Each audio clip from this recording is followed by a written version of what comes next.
السلام علیکم ورحمۃ اللہ وبرکاتہ۔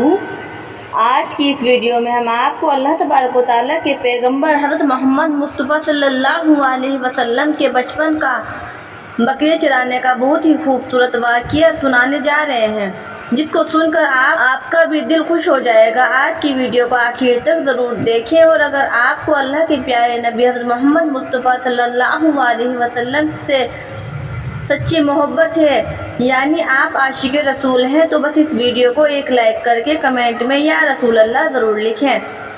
دیکھتے ہیں کہ کتنے عاشق رسول آج کی ویڈیو کو دیکھ رہے ہیں۔ تو چلیے دوستو ویڈیو شروع کرتے ہیں۔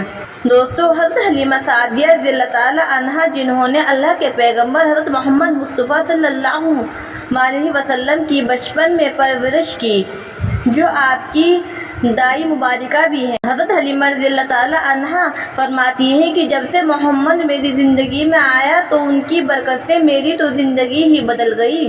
آپ کی برکتیں اتنی تھی کہ جن کو دیکھ کر ہم نے محمد کا نام ہی برکت والا بچہ رکھ دیا۔ حضرت حلیمہ سعدیہ رضی اللہ تعالی عنہا فرماتی ہیں کہ ایک بار ہمارے یہاں پر سوکھا پڑ گیا، سب کے جانور بھوک سے مرنے لگے، مگر جس طرف ہمارے بچے بکریوں کو لے کر جاتے تھے تو ہماری بکریاں خوب کھا کر واپس آتی تھی، یعنی کہ ہماری بکریاں اچھی طرح سے پیٹ بھر کر واپس آتی۔ یہ دیکھ کر سارے گاؤں والے اپنے بچوں کو ڈانٹ کر کہنے لگے کہ جس طرف حلیمہ سعدیہ کی بکری گھاس چرنے جاتی ہے، وہاں پر تم لوگ کیوں نہیں جاتے ہو؟ اس کے بعد میں گاؤں والوں کے دوسرے بچے بھی اپنی اپنی بکریاں لے کر حلیمہ سعدیہ کی بکریوں کے ساتھ لے جانے لگے۔ اب سب لوگوں کی بکریاں ساتھ ساتھ چرنے لگی، یعنی کہ حلیمہ سعدیہ کی بکریاں اور گاؤں والوں کی بکریاں ساتھ میں چرنے لگی، مگر یہ دیکھ کر گاؤں والے حیران رہ گئے کہ بکریاں ساتھ میں چر رہی ہیں، لیکن حلیمہ کی بکریوں کا پیٹ تو بھر رہا ہے اور باقی بکریاں بھوکی رہی ہیں۔ یہ دیکھ کر حلیمہ سعدیہ کہتی ہیں کہ یہ سب برکتیں آمنہ کے لال کی ہیں، یہ ساری برکتیں اس محمد کی ہیں۔ اور یہی نہیں، حضرت حلیمہ سعدیہ رضی اللہ تعالیٰ عنہ کہتی ہیں کہ گاؤں میں جب بھی کسی کی بکری بیمار ہو جاتی تو گاؤں والے اس بکری کو لے کر ہمارے گھر آتے اور محمد کا ننھا سا ہاتھ بیمار بکری پر پھرا دیتے، وہ بکری فوراً ٹھیک ہو جاتی۔ اور یہی نہیں، اگر گاؤں میں کوئی بچہ بیمار ہو جاتا تو اس بیمار بچے پر محمد کا ہاتھ پھرا دیتے، وہ بالکل ٹھیک ہو جاتا۔ پیارے دوستو، اللہ کے پیغمبر حضرت محمد مصطفیٰ صلی اللہ علیہ وسلم جب حضرت حلیمہ سعدیہ کے پاس میں پرورش پا رہے تھے اور آپ کی عمر مبارک 3 سال کی ہو گئی تھی، تو ایک دن حلیمہ سعدیہ کی سگی بیٹی آپ صلی اللہ تعالی علیہ وسلم کی محبت ایک دن حلیمہ سعدیہ کی سگی بیٹی اپنی ماں سے کہنے لگی۔ آپ محمد صلی اللہ علیہ وسلم کی منہ بولی بہن تھی، اپنی ماں حلیمہ سعدیہ سے کہنے لگی، جب میں بکری چرانے کے لیے جاتی ہوں میرا وہاں پر بھائی محمد کے بغیر دل نہیں لگتا۔ میری ماں، میرا ایک کام کرو، جب میں بکریاں چرانے کے لیے جاؤں تو میرے بھائی محمد کو بھی میرے ساتھ میں بھیج دینا۔ تو یہ سن کر حضرت حلیمہ سعدیہ رضی اللہ تعالی عنہا کہنے لگی، نہیں بیٹا، ابھی محمد بہت چھوٹا ہے، اب یہ بہت نرم نازک ہے، کہیں اس کو دھوپ لگ گئی تو کتنا حسین اور مبارک چہرہ ہے، میں اس کو تکلیف نہیں دے سکتی، یہ تو میرا شہزادہ ہے، اگر محمد کے پاؤں میں کوئی پتھر چبھ جائے، گھر سے جنگل جاتے ہوئے محمد کے پیروں میں کوئی کانٹا چبھ گیا تو ابھی یہ چھوٹا ہے، اس لیے میں اس کو تمہارے ساتھ جنگل میں نہیں بھیج سکتی، جنگل میں جانور اس کو تکلیف پہنچائیں گے، وہ اس کو مشقت میں ڈال دیں گے۔ یہ سن کر حضرت حلیمہ سعدیہ کی بیٹی کہنے لگی، اے ماں، تو کیسی بات کرتی ہے؟ جب میں کبھی بھائی محمد کے ساتھ باہر جاتی ہوں تو آسمان کا ایک بادل کا ٹکڑا ہم پر سایہ کرتے رہتا ہے، اور امی جان، تم جنگلوں کے جانوروں کی بات کرتی ہو تو سنو، جنگل کے جانور بھائی محمد کے منہ کو چومتے ہیں، جانور تو اس کو سجدہ کرتے ہیں، اور یہی نہیں، جب بھی ہم بھائی محمد کے ساتھ میں بکریاں چرانے کے لیے جاتے ہیں تو ہمارا سب کام آسان ہو جاتا ہے، ہماری بکریاں بھی ادھر ادھر نہیں جاتی۔ جب حضرت حلیمہ سعدیہ کی بیٹی بار بار اصرار کرنے لگی تو حضرت حلیمہ سعدیہ نے اجازت دے دی۔ اس کے بعد دوسرے دن اللہ کے پیغمبر حضرت محمد صلی اللہ علیہ وسلم اپنی بہن اور بکریوں کے ساتھ جنگل میں बकरियां चराने के लिए निकल पड़े। आसमान में से एक बादल का टुकड़ा आप पर छाया किए हुआ था। इस तरह से 4-5 दिन आप सल्लल्लाहु अलैहि वसल्लम अपनी मुंह बोली बहन के साथ बकरियां चराने के लिए जाते रहे। एक दिन हज़रत हलीमा सादिया रज़ियल्लाहु ताला अन्हा की आप सल्लल्लाहु ताला अलैहि वसल्लम को रोक दिया और कहने लगी, ए बेटा मोहम्मद, आज के बाद तुम बकरे चराने के लिए नहीं जाओगे, क्योंकि अब मैं तुम्हें और तकलीफ नहीं दे सकती। मेरे बेटे, मुझे तुमसे बहुत मोहब्बत है। एक तो मुझे तुम्हारी ये दूरी बर्दाश्त नहीं होती, और दूसरी बात, तुम मेरे पास बहुत ही अजीज अमानत हो, इसलिए आज से तुम बकरे चराने के लिए नहीं जाओगे, तुम अब घर में ही रहोगे। इस तरह से हज़रत हलीमा सादिया ने पैगंबर हज़रत मोहम्मद सल्लल्लाहु अलैहि वसल्लम को बकरियां चराने से रोक दिया। फिर आप अपनी बहन के साथ में जंगल में एक दिन नहीं गए, उसके बाद दूसरे दिन भी नहीं गए। इसी तरह से आप सल्लल्लाहु अलैहि वसल्लम 3 दिन तक बकरियां चराने के लिए जंगल में नहीं गए। तो तीसरे दिन हज़रत हलीमा सादिया रज़ियल्लाहु ताला अन्हा ने देखा कि उनका बेटा रोता हुआ उनके घर में आया। ये देखकर दाई हलीमा ने पूछा, मेरे बेटे क्या हुआ, क्यों रो रहे हो?